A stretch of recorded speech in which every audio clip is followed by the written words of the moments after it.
Here are 10 F1 drivers who left teams at the worst possible time, and what better place to start than with Sebastian Vettel, who after 2 years of toil at Aston Martin had barely got his retirement slippers nicely worn in before his replacement and former title rival Fernando Alonso started racking up the big results.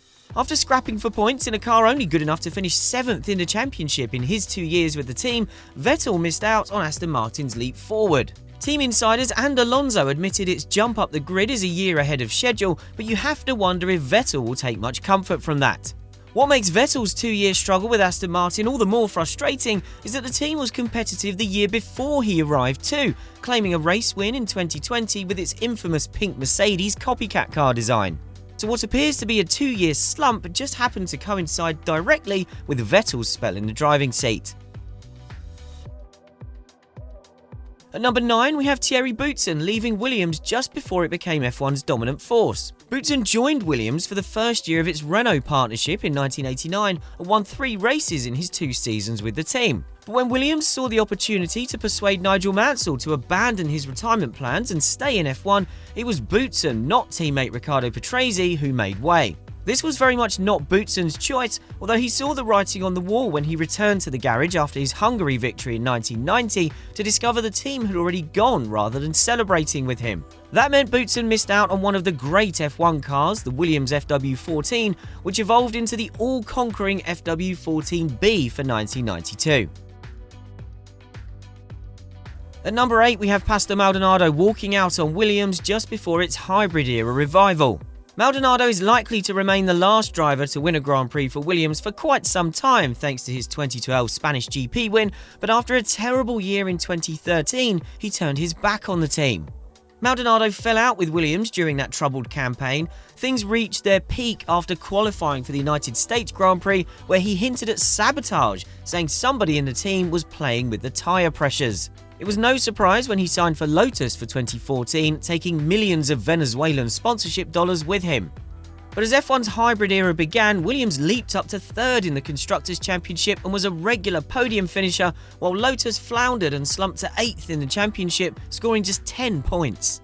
Unsurprisingly, Maldonado admitted he had perhaps made a mistake, describing the decision to leave Williams as not the best one.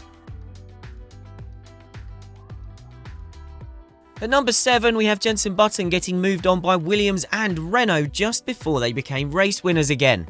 The early part of Button's F1 career appeared to be a case of right place, wrong time.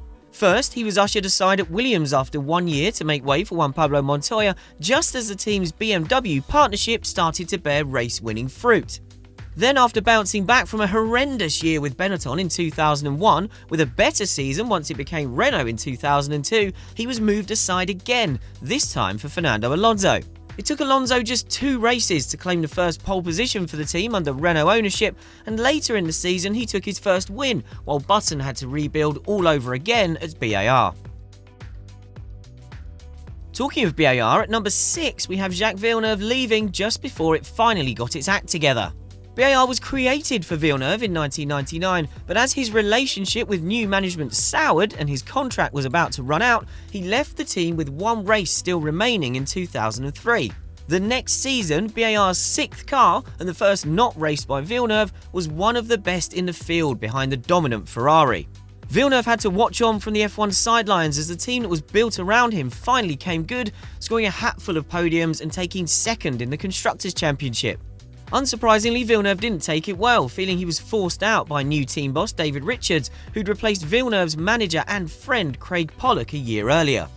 Villeneuve claimed the upturn in form was down to his development work plus the switch to Michelin tyres, and despite speaking out against the management, he was quick to throw his hat in the ring to return to the team when Button tried to leave for Williams for 2005. At number 5, we have Fernando Alonso losing patience with Ferrari just a little too soon. Alonso would feature very highly in a list of drivers who joined teams at the wrong time, but he makes it onto this list too, and not because Minardi scored points in the first race after he left at the end of 2001. Alonso found himself outmaneuvered in late 2014. After he chased a move to Mercedes or Red Bull, both of which failed, a somewhat jilted Ferrari decided to snap up Sebastian Vettel to replace him, despite Alonso having a contract. Ferrari's dismal start to the hybrid era had prompted Alonso to shop himself around, and perhaps he wouldn't have done that if he'd realised how much better the 2015 Ferrari was going to be. While Alonso headed off to begin the disastrous McLaren-Honda reunion, Vettel won 3 races for Ferrari in 2015 and had title-challenging cars in 2017 and 18. Even Alonso's McLaren departure at the end of 2018 was badly timed, as its next car was its best since 2014 and started the team's turnaround after 4 forgettable years that coincided with Alonso's time there. At number 4, we have Jarno Trulli splitting with Renault just before it won back-to-back championships. Trulli took his only Grand Prix win at Monaco in 2004, but his form soon nosedived and he split with the team before the end of the season. Trulli said he fell out of favour with team boss Flavio Briatore, who also managed his career. Their personal deal, which lasted 10 years, was up for renewal, and Trulli said that without a new arrangement in place, Briatore had no interest in him, instead turning his attention to moulding Fernando Alonso into an F1 superstar, which even Trulli admits wasn't a bad call. Alonso backed that faith up by winning the next 2 championships, as Renault became a title-winning force just after Trulli had left for Toyota. At number 3, we have David Coulthard choosing money over performance in the 90s and then leaving Red Bull just before it became a frontrunner.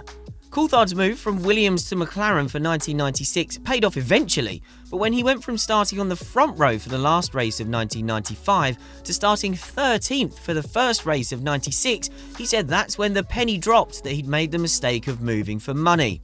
It meant he missed out on the dominant Williams FW18 of 1996, and while he won races for McLaren in 97, his Williams replacement Jacques Villeneuve took the title that year. After that, McLaren usually enjoyed the upper hand over Williams during the rest of Coulthard's time there, so it wasn't all bad.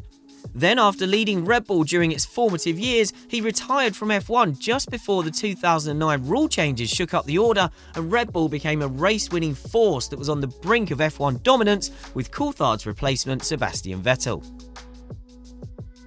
At number 2, we have John Watson missing out on one of F1's most dominant cars.